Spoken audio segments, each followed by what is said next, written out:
OpenAI's new models hallucinate more, and no one knows why. Former Palantir employees take a rare step condemning work with the Trump administration in a public letter. And will Trump's green energy crackdown threaten AI data center growth?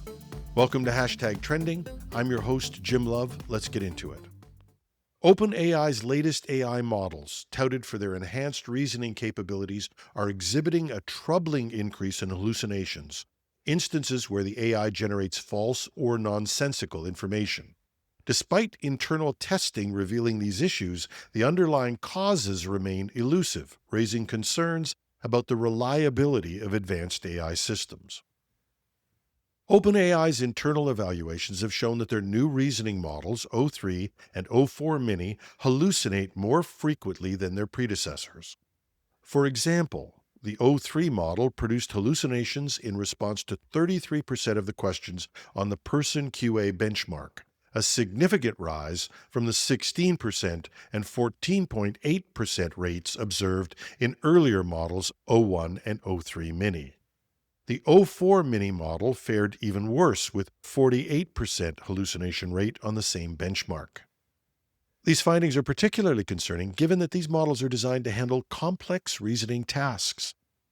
The increase in hallucinations is paradoxical, as these models also demonstrate improved performance in areas like coding and mathematics.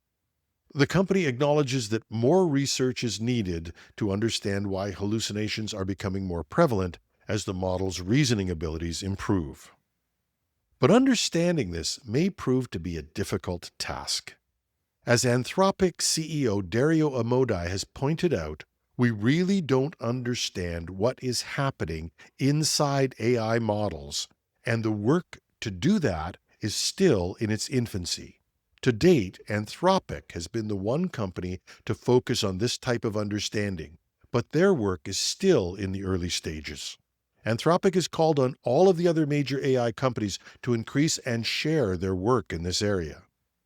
The challenge in advancing AI capabilities without compromising reliability is a huge one.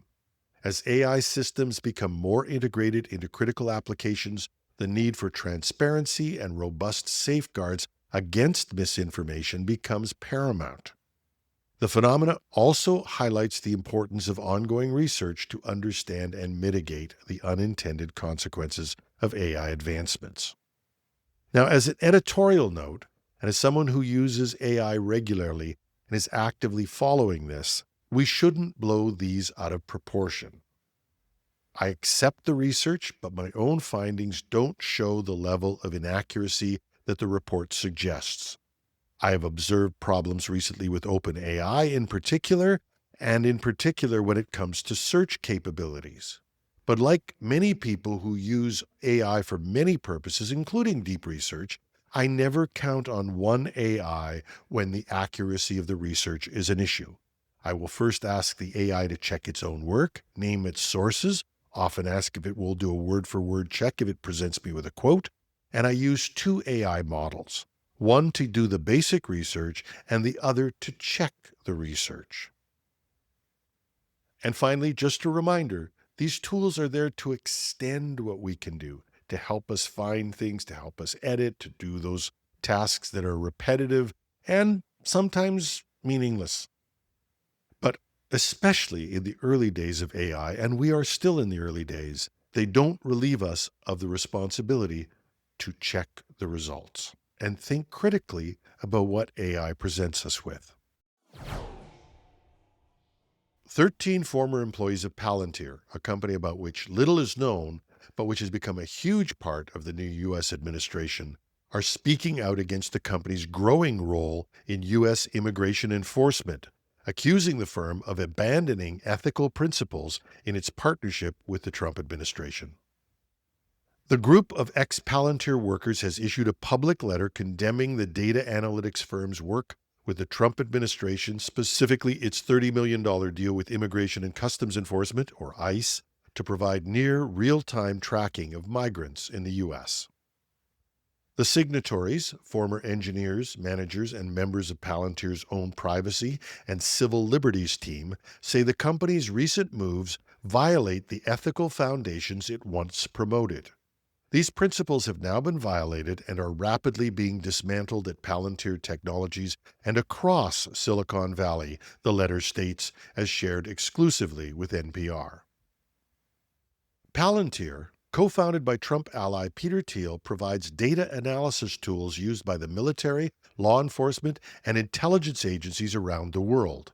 The ICE contract is part of the administration's push to deport 1 million people in 2025.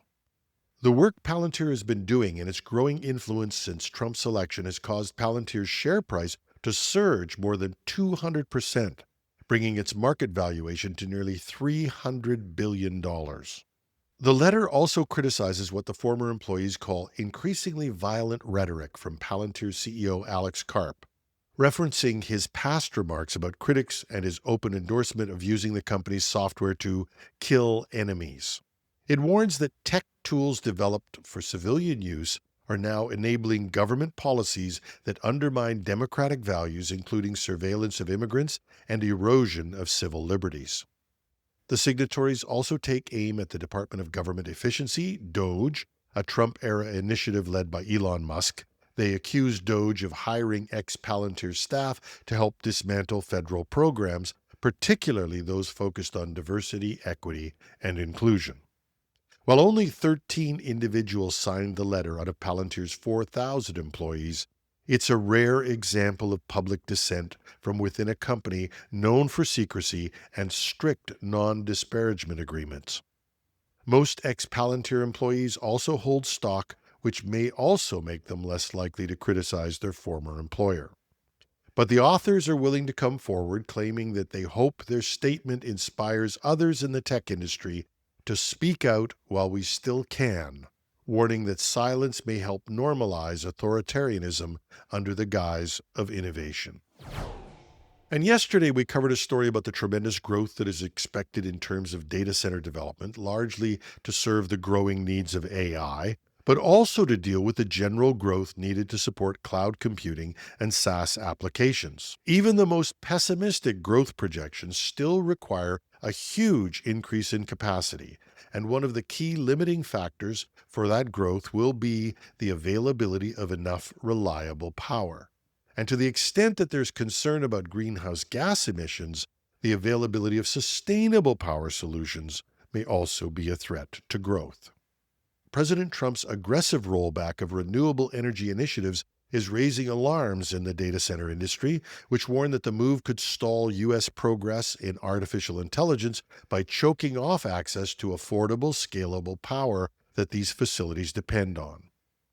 Since returning to office, Trump has suspended clean energy projects on federal land, canceled initiatives like the $5 billion Empire Wind project, and supported fossil fuel use for powering AI infrastructure. Experts warn that this approach may lead to energy shortages, increased costs, and reliance on high-emission power sources, potentially stalling data center expansions. In April, Trump signed an executive order designating coal a critical mineral and directing federal agencies to explore coal-powered infrastructure for AI data centers. The order also seeks to delay the retirement of older coal plants and promote coal technology exports. Industry leaders are voicing concerns. Simon Ninan, senior vice president at Hitachi Vantara, stated that the administration's antagonistic approach towards renewable energy could make it impossible to satisfy the data growth that's happening.